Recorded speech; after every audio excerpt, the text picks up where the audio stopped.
Harga lapak di Ambon naik, pedagang yakin permainan mafia pasar. Pedagang buah di Pasar Mardika Ambon minta wakil rakyat telusuri kenaikan harga sewa lapak.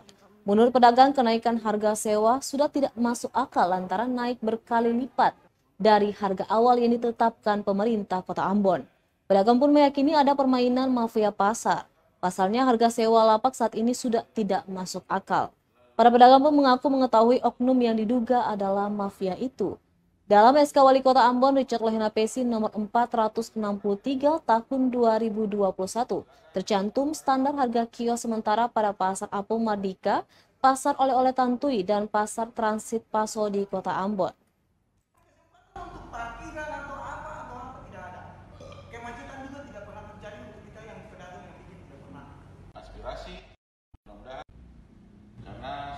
Akhirnya katong saya dapat jual karena sementara atur langsung sapu pepe pukul meja. Itu yang katong rasa sesalkan itu. Kenapa katong kok sampai digituin begitu?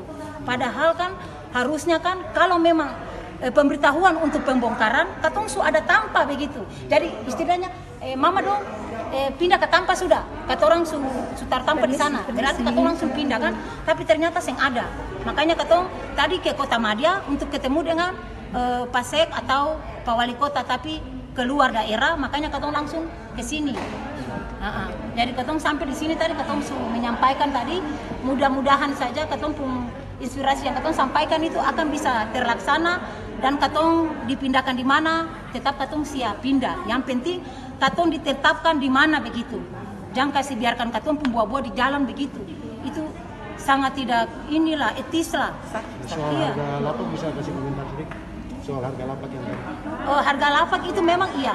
Jadi dari katorang yang pun pedagang semua teman-teman, katong mendengar itu satu kapling itu 15 sampai 20 juta.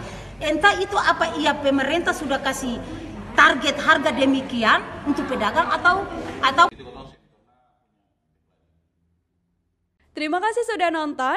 Jangan lupa like, subscribe, dan share ya.